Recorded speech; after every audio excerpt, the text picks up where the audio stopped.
Welcome to the second episode of Taking Inventory. I'm James Barrow with my co-host Daniel Druger. And today we have a bunch of stuff to go over about ad tech, the walled gardens, retail media, and how they may all be in the process of screwing over direct consumer brands. We're not sure if it's on purpose or not, but want to kind of dive into it. So Daniel, I think the thing that I want you to give me your point of view on is, were the walled gardens good or bad for BuzzFeed and Vice now that they are about to pass? What a loaded question to start this off. I think, for a period of time, BuzzFeed, Vice, a lot of publishers did really well, being able to target the right audiences, buying readership, really buying traffic, and then kind of arbitraging their ads and getting folks on their email lists and whatnot. I think over time, that became a commodity. A lot of other publishers kind of figured out that game. And as we're seeing, it's not a sustainable model, right? BuzzFeed, Vice, a lot of the early players, they weren't able to sustain that kind of success just going through Facebook or Google.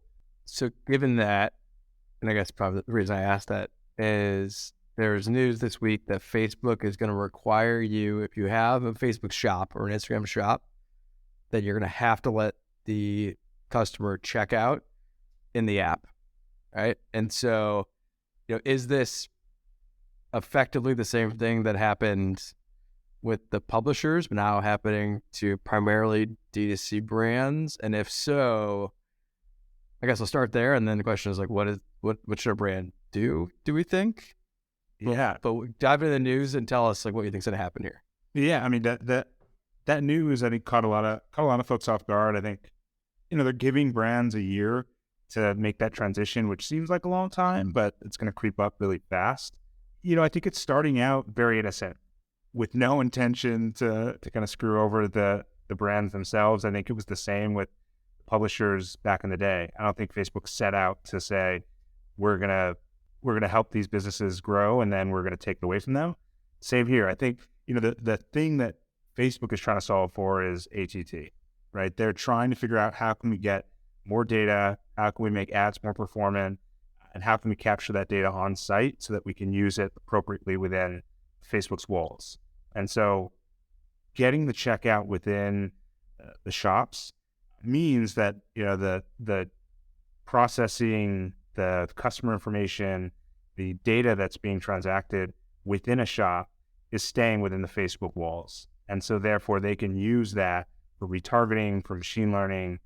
They kind of bypass all of the issues they've had with ATT. So I think the goal for them is really to make their platform more performant for those same brands and advertisers to reach customers. That said, I think we're going to see some unintended consequences that, brands, this is just another channel that they're going to have to optimize for. So kind of long story short, though, is Apple is responsible somewhat indirectly for brands now potentially losing direct relationship with their customers. Yeah, I think that's right. I think, everything there's a cause and effect. I think Apple kind of created these privacy concerns, shut down certain channels, and Facebook and Google and other platforms are having to solve for it. I guess maybe that's a good transition then for another potential, effect of that is Snapchat, our former workplace. They had their earnings. It was a disaster for the most part, I think. I personally am still a big believer in what they're doing, but there's no doubt that the ad business has been dramatically affected. And I thought what was kind of interesting is probably the most interesting thing that Snap has announced is that, they have this thing, My AI, which is a chatbot you can just send snaps to and it'll answer anything. It's built on top of OpenAI, but they have now said that they're going to have ads in there. And so it's basically a way for the assistant to give you sponsored listings back. And it's kind of another potential example of the same thing that Meta's doing, but in a different way, which is another moment where the relationship between a brand and the consumer is going to be abstracted away, in this case, by like an AI. But, aside from being cool tech, and I think something that'll be interesting, is your read that this is another example of ATT fallout? I think partially yes, and I wish the full answer was yes. I think Snap is trying to solve for gaps in revenue, right? What we're seeing for the first time, I think they were under $1 billion of ads revenue, and they're trying to make up for that. And so I think this is an area of them testing, right? I don't think anyone, and I don't know anyone there that's working on it, but I would hazard a guess that nobody's looking at this as a major revenue driver anytime soon, but a test to see if this is going to be an efficient channel, if consumers like it, if it provides good results, if brands see good performance, and if it works, that's fantastic, right? That it is a new revenue channel for them, a new touch point for brands to get to consumers. And I think part of it is ATT, but I don't think it's quite the same. I think, again, maybe long term it solves for that, but I think right now it's, how can Snap find new inventory sources, new touch points, and drive more revenue through the platform. And another piece of news that I think was maybe somewhat related is the Amazon Pinterest news. And I don't know if you saw, there was a LinkedIn post that Connor McKenna from Luma put out, where he referenced actually like there's three pieces of big kind of news in the commerce media space. There's this Amazon Pinterest partnership, there's a Shopify Criteo one, and then there's Trade Desk and Attain, and we can go through each of them. But on the Amazon Pinterest one, his whole point was this is about closing the loop and why that was really important. And again, to me, it sort of feels like there are, because I think in many ways, because of ATT, everyone's just trying to figure out how you close the loop, and everyone's taking different approaches to it. So Meta has enough leverage to being like, you're going to close the loop here, right? Like, you want to get customers, right? You do it my way. Snap doesn't have as much leverage. So in some ways they're saying, let me help create innovation around here, and I'll help you like enjoy this opportunity to find something that you want to buy via my AI.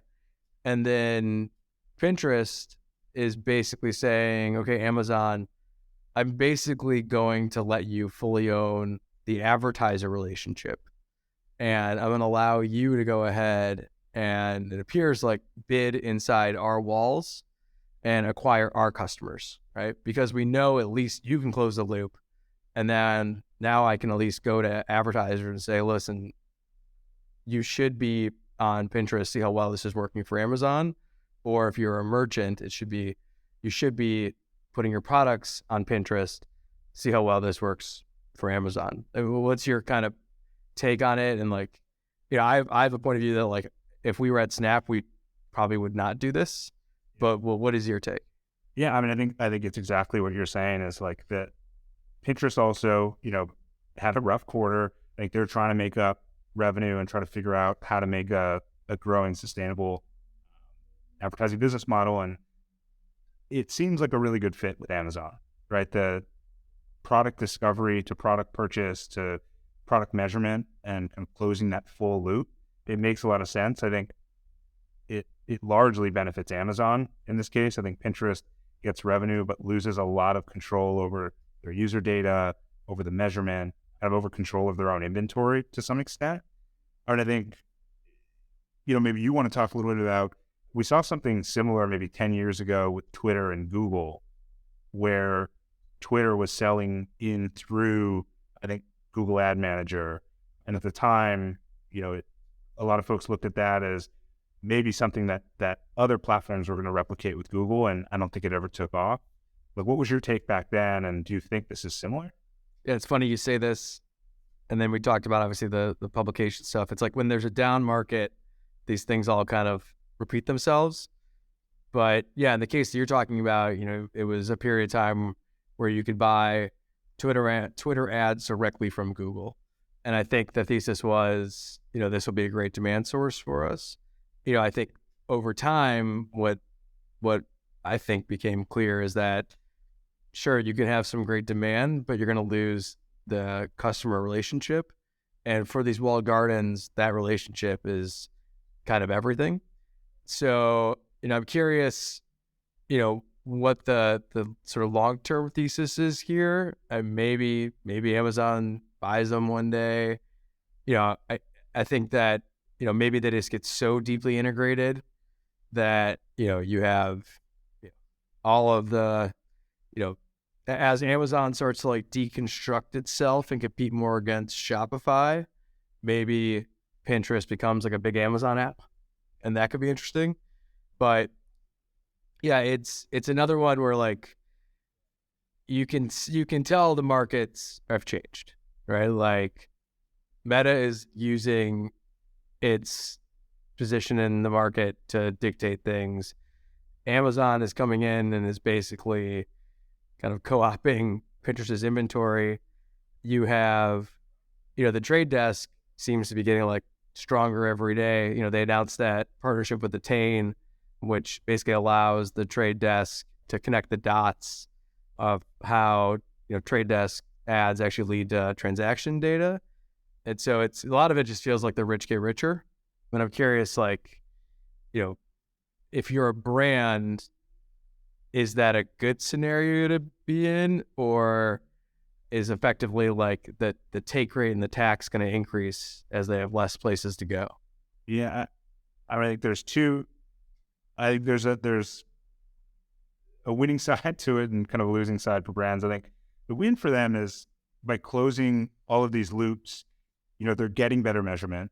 They're getting to understand what channels are actually driving sales, what channels are actually efficient and perform for them.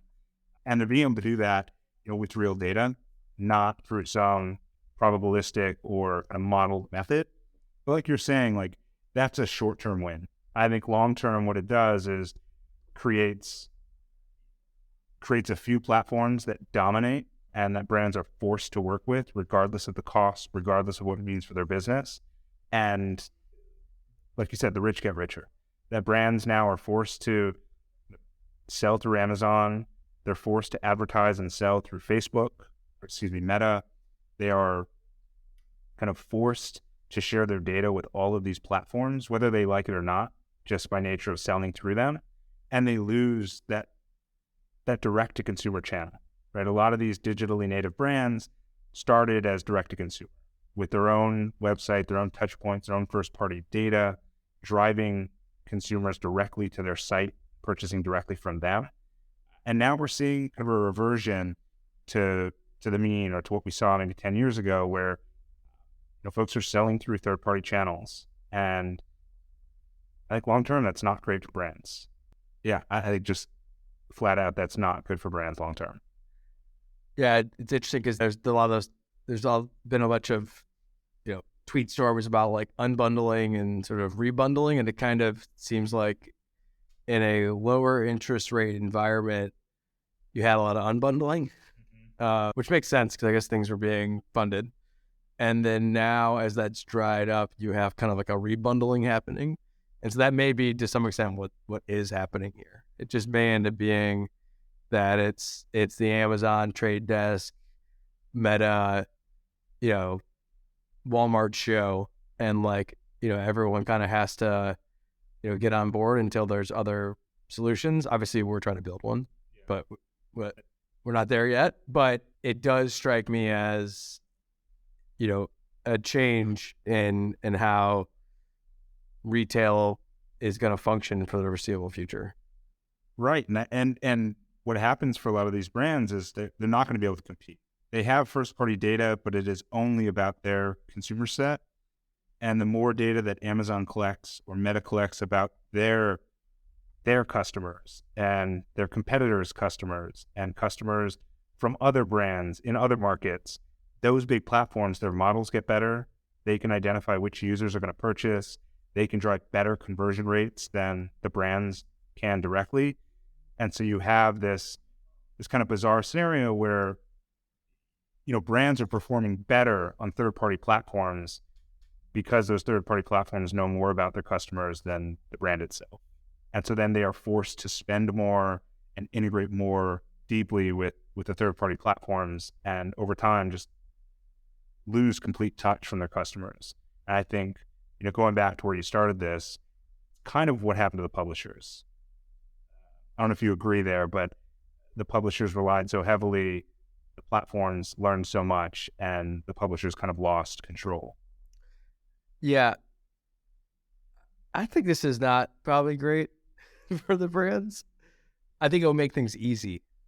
And I think that there's benefit to ease, but I think it's gonna create a pretty interesting, just an interesting dynamic. I mean, I think what may be interesting is like as maybe these smaller, relatively speaking, smaller companies kind of partner up, that may be a point of opportunity. And you were telling me about the Roku and Instacart partnership. Obviously, those are both really big companies.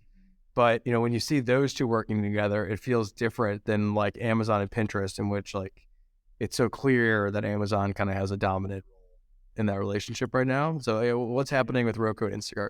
Yeah, I mean, it kind of harkens back to a conversation last week, Kroger and Disney doing a partnership. I mean, two brands you probably never would have thought we're going to do a partnership. Roku and Instacart are doing something very similar, where Instacart can provide that closed loop measurement. So when advertisers are shown on a Roku device or Roku inventory, and then a purchase is made on Instacart, they can close that loop and say with certainty, this customer saw that ad and then made a purchase on Instacart, which again was very similar to the Kroger and Disney partnership that was announced. And like you said, I mean, these are tier 2, tier 3 platforms relative to Meta's and Amazon's and Walmart's, at least today. And so there's a different perspective with them. And I think for brands, there are going to be these other opportunities to work with maybe tier 2, tier 3 platforms. Obviously, we're trying to create an independent platform for a lot of these brands, but it's how can they try to protect themselves from total dominance by Amazon, by Meta, by the big platforms that they're starting to rely more and more on.